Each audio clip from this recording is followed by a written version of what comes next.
অতএব প্রত্যেকটা সাবজেক্টে এই ডায়াগ্রামের কনসেপ্টটুকু প্রত্যেকটা শিক্ষকের ক্লিয়ার হওয়া একান্ত বাঞ্ছনীয়। জীবনের সকল ক্ষেত্রে তথ্য ও যোগাযোগ প্রযুক্তি যথাযথ, নিরাপদ, নৈতিক, সৃজনশীল ও দায়িত্বশীল ব্যবহার করতে পারা এবং ডিজিটাল প্রযুক্তিতে সক্ষমতা অর্জন করে প্রত্যাশিত ভবিষ্যৎ গড়ে তোলার লক্ষ্যে তৈরি হতে গেলে আমাদেরকে কয়েকটা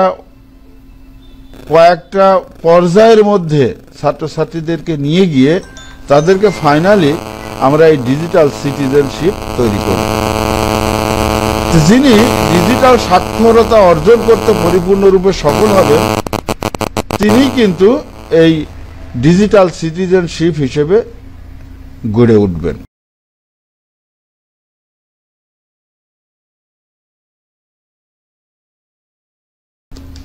তাহলে ডিজিটাল সাক্ষরতা বা ডিজিটাল স্বাক্ষর এবং ডিজিটাল সিটিজেনশিপ একটি কিন্তু আরেকটির সাথে ওতপ্রোতভাবে জড়িত। তাহলে কেন্দ্রে রাখা হয়েছে ডিজিটাল সাক্ষরতা, সেই বিষয়টি মূলত এখানে আমরা বলার চেষ্টা করছি যে এখানে এই যে ডিজিটাল সাক্ষরতার এই যে কেন্দ্রে রাখা হয়েছে ডিজিটাল স্বাক্ষর হতে গেলে তাকে এই 6টি বিষয় সম্পর্কে তার একটা ধারণা থাকতে হবে। তো দেখুন, উপরে 3টি বিষয়, নিচে 3টি বিষয়। তো এই 3টির সাথে মানে একটির সাথে আরেকটির একটি সম্পর্ক রয়েছে। বিষয়টা যদি একটু ডিপলি চিন্তা করেন, এখানে দেখুন যে উপরের যে 3টি বিষয় রয়েছে এখানে আছে সমস্যা সমাধান এবং সৃজনশীলতা ও উদ্ভাবন এবং যোগাযোগ ও সহযোগিতা। দেখুন, এই 3টি পয়েন্টের সাথে একটি আরেকটির সাথে একেবারে ওতপ্রোতভাবে জড়িত।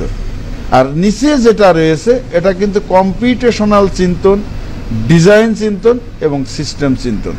তার মানে তারা সমস্যা চিহ্নিত করবে, উপরের এই 3টি ক্ষেত্র থেকে সমস্যা চিহ্নিত করে তার সমাধান চিহ্নিত করবে এবং সেটাকে বাস্তবে রূপান্তর করার জন্য কম্পিউটারের ভাষায়, প্রোগ্রামিং এর ভাষায় তারা চিন্তা করে সেটার একটা সলিউশন করার চেষ্টা করবে। তাহলে ডিজিটাল প্রযুক্তির যে কেন্দ্রে রয়েছে এই ডিজিটাল সাক্ষরতার সাথে এই কেন্দ্রের সাথে আরো 6টি বিষয় কিন্তু এর সাথে রিলেটেড। একটা হচ্ছে কম্পিউটেশনাল চিন্তন, ডিজাইন চিন্তন, সিস্টেম চিন্তন, যোগাযোগ সহযোগিতা এবং সৃজনশীলতা, উদ্ভাবন এবং সমস্যার সমাধান। এই 6টি যখন কোনো একজন শিক্ষার্থী অর্জন করবে তখন সে পরবর্তী ধাপে চলে যাবে। পরবর্তী ধাপটা কি? সে কিন্তু সচেতন হবে।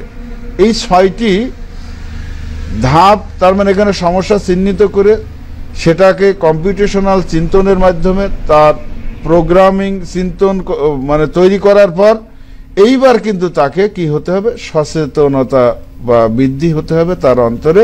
তাই সচেতনতা বৃদ্ধির জন্য আবার 2টি স্টেজ রয়েছে দেখুন এই বৃত্তের ভিতরে। একটি হচ্ছে বর্তমান ও ভবিষ্যৎ প্রেক্ষিত পর্যালোচনা, আর একটি হচ্ছে আইসিটি নিরাপদ, নৈতিক ও দায়িত্বশীল ব্যবহার করতে পারা। তার মানে এখানে শুধু এই আইসিটি যন্ত্রাংশ বা অন্যান্য বিষয়গুলো তৈরি করতে পারলেই হবে না, তার কিন্তু নিরাপদ, নৈতিক এবং দায়িত্বশীল ব্যবহার সম্পর্কে তাদেরকে সচেতন হতে হবে। তার মানে বর্তমান যে প্রযুক্তি, আমরা আইসিটিকে আসলে বাদ দিয়ে নিজেদের জীবন তো কল্পনা করা যাবে না। তাহলে আইসিটির এই যন্ত্রাংশের আমার শিক্ষার্থী থেকে শুরু করে আমার সন্তান বা অন্যান্য পরবর্তী জেনারেশনদেরকে আমরা সচেতন করে তোলার চেষ্টা করব যাতে তারা এখান থেকে ভালোটাই গ্রহণ করতে পারে এবং এখানে তাদের এই নিরাপদ, নৈতিক এবং দায়িত্বশীল ব্যবহার সম্পর্কে কিন্তু আমাদেরকে কি করতে হবে? সচেতন করতে হবে। এই বিষয়টি কিন্তু লক্ষ্য রাখবেন। পরবর্তীতে এই 2টা যখন কোনো শিক্ষার্থী অর্জন করবে তখন সে 2টি সক্ষমতা অর্জন করবে। যে সক্ষমতার ঘর এই বৃত্তের বাইরে এসে দেখুন এই জায়গায় একটি হচ্ছে আইসিটি সক্ষমতা। এরপরে যখন তারা এই 2